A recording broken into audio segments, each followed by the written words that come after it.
Hello, I'm Gail Devins, and welcome to another edition of Discover Easton. And guess what? Today for Discover Easton, we are going to talk about Easton's beloved Oaks Ames Memorial Hall. Today I have with me Fred Ames, who's the president of the Board of Trustees, and I too sit on the Board of Trustees. And so we're going to discuss something with you very, very important. So if you would take a listen, just take a moment, we'd appreciate that. So hello, Fred. Well, hi, Gail, and thank you, and thank you for your service on the board as well. Oh, It's good. It's good to have you on board, as they say. Thank you. I guess the really for the timing of this interview is because of town meeting is this coming Monday, May 16th at the high school, and the hall has 3 articles on the warrant this year, which I can. Why don't I briefly address those? That would be great. Just Thank you. explain them. The first one is the emergency repairs, and that's for $486,400. What happened recently was that a truss, well, we noticed a crack in the wall, and then we uncovered the plaster, and a truss end is really not in good shape. It rests on the exterior wall, and it could have fallen. Now, if people notice going by, there is scaffolding there which holds up the end of the truss, so it's perfectly stable. But that truss, in other words, it was the horizontal part that you see in the large hall upstairs and the ceiling in that. Well, then the other parts of the truss went up like that, and then they supported that huge, massive roof of the hall. Yeah. And also, we noticed that some of the other ends, there are 2 trusses, so there are 4 ends would need work too. And you know, as we're going into this project next year, and the planning is for that is the next article, and we want it to be a fix that lasts a long time. We're looking at the other 4 ends as well. So Okay, that's why it is as much as that is. But and you know those trusses have worked for 141 years, so it's not like that. It just wasn't that it wasn't well built. It's just it's 141 years. Yeah, you know. long time. Heavy building. Absolutely. Yeah. No, that's it. So that we've got that under control. We have the engineering's been done. We've hired a contractor, and what we're doing right now is we're meeting all those preliminary expenses with money the hall has raised privately. So we're all set to go on that. We've got all that information. We're raising more monies to help contribute as the project goes along. Yeah, so the hall is, I mean, we're trying to That's raise right. as much money as we can, right? Yeah, That's so nice. we're trying to raise as much money as we can, and we're doing the best we can. However, it would be very difficult to raise everything that we need. Oh, So there's really no way we could. Yeah. And it's nice to hear a we. Yes, Yeah. exactly. Yeah, no, so this is, you know, we would like to raise enough money, you know, to really sort of show our commitment and our ability, and just to show that we don't expect the town to carry everything on its own. And over the years, the CPA has been very good to us with the exterior, and this again is an ask on CPA funds. And historically, there's also been a good private participation. I mean, I would say up until maybe 10 years ago, 15 years ago, for the first 100-something years, there's about 50-50 or maybe even a little more private money supporting changes and things like that. And of course, as you know, everyone involved with the hall, with the exception of the rental agent, it is, you know, it's volunteer work. So in that sense, we've always managed to meet our operating costs. So the town has not had to spend any money to make up those shortfalls. So anyway, I don't want us to appear as if we're a basket case. You know, No, definitely not. We definitely are in there pulling as much as we can, you know, to help with this project and the funding of this project. So, and the second one, Article 22.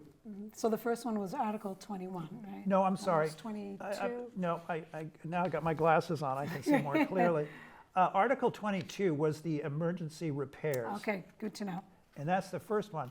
The second one is Article 23, and this is for documents, construction documents, plans, specifications, everything that is needed for the project to be ready to go for bids and that.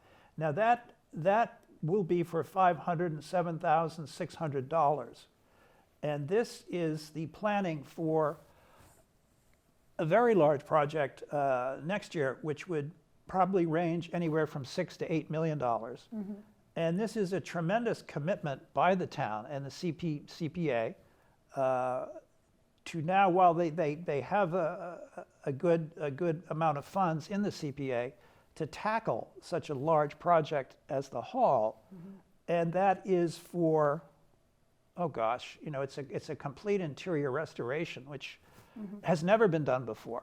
It needs it. Adding, yes, we need air conditioning, don't we? Air conditioning. Yeah. So it's going to add central air conditioning, a new electrical system, an elevator, all sorts of different things. Also, we're going to get a brand new kitchen. We're going to do some changes to help with the catering, make it more efficient. Also rebuild those Olmsted stairs, the ones that lead up from Barrow Street. Right. And that's a project, but it's a very important part of that building was the piece that Olmsted did. Definitely. And I want to see here if I left anything out, but it's a comprehensive program next year in the 2023, and what these planning is about now. And that is, we don't really want to have to do, we won't be around, but any of this stuff for at least another 100 years, and a good sturdy building, work well done. That will give the hall a chance to have more operating income, because we'll have better facilities, better access. So accessibility is a big part of this project as well. Yes, definitely. And certainly the elevator will help on that.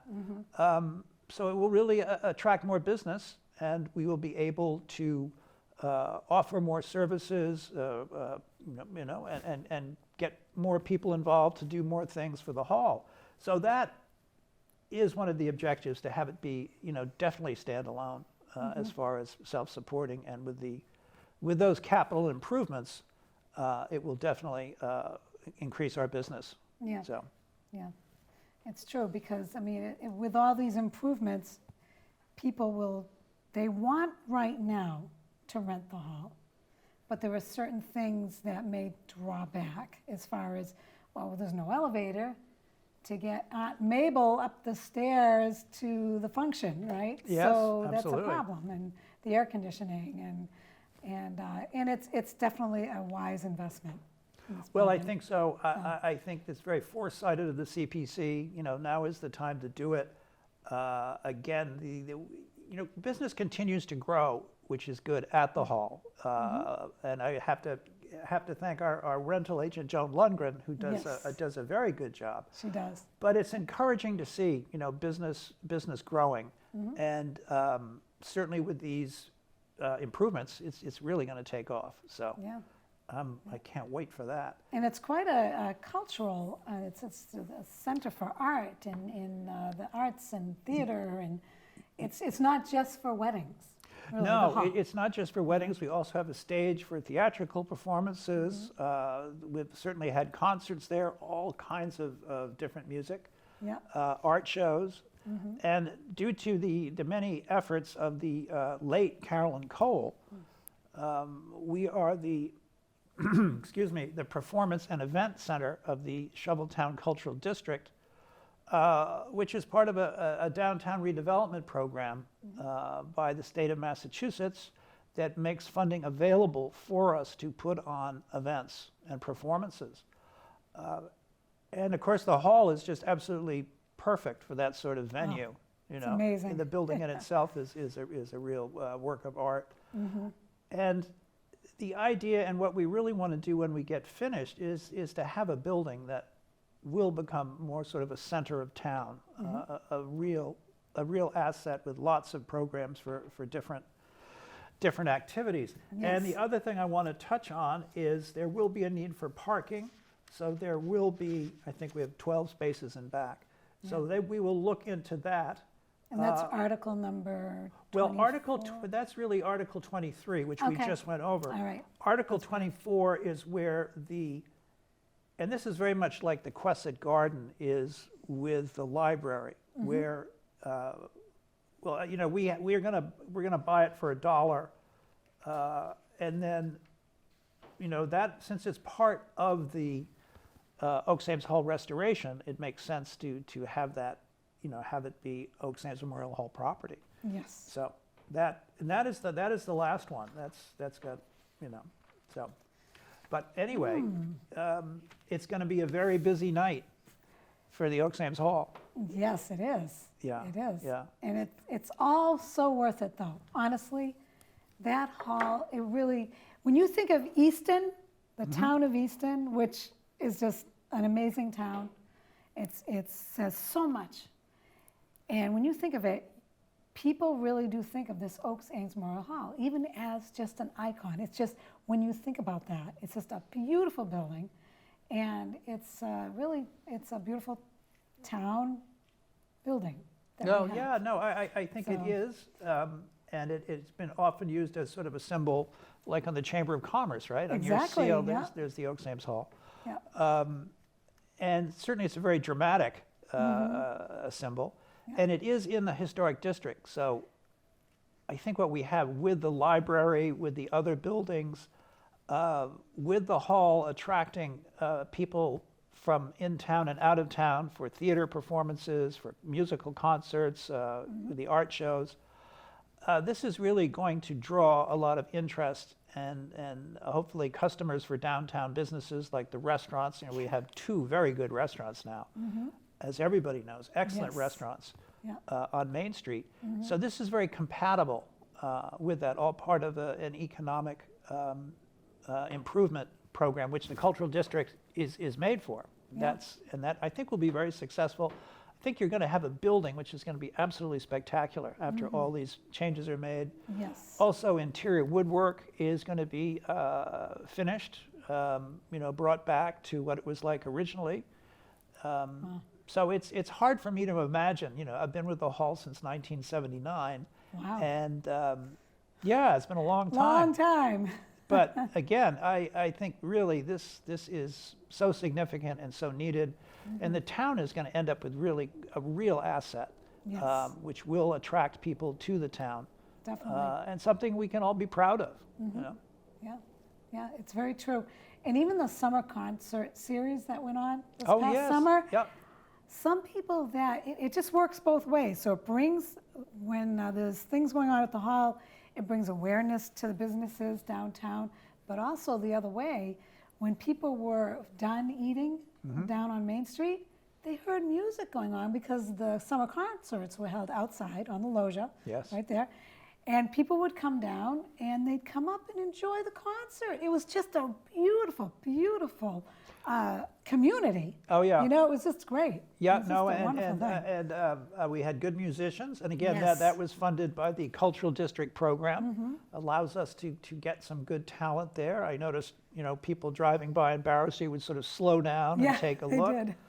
And a large part of this campaign we have as trustees is visibility. Mm-hmm. Using the social media, having those events outside. Mm-hmm. Just to doing what we're doing right now. Yes, you know, exactly. And for more people to understand the hall and its potential and its, just how great it is, really. It is, yeah. I mean, we're on Instagram, if you want to look on Instagram and see what's going on. We're also on Facebook. And we have, of course, have our website, which is oaksameshall.org. Yes. So there's many avenues that you can check out, see what's going on. And Easton residents get a discount for They renting do, the hall. they do, and there's also a Friends organization which has been very active in our. We've been very active in our communications with them. There's a newsletter, Yes. Yeah. informative articles about history, about the building itself. So and future plans. I mean, if people Yeah. really want to follow this project, we will be doing making a very good effort to keep everybody up to date on what's going on, Yes, which is, definitely. again, another big part of visibility, so people know. Yeah, and it's exciting to follow. It's something to follow. It's happening in your own town. Well, to and see if what's people going see, on. yeah, and if people just see how So- many different things are going on Mhm. in that building, you know, hopefully they'll be curious to come down either for a performance or, you know, that sort of stuff. And I So- love driving by and all of a sudden you see the wedding party out up on the loggia or something, or up on the steps, and it's just wonderful. It's just such a community. I just love this building. It's just, And it draws people, you know, it these, draws people. Yeah, Yeah.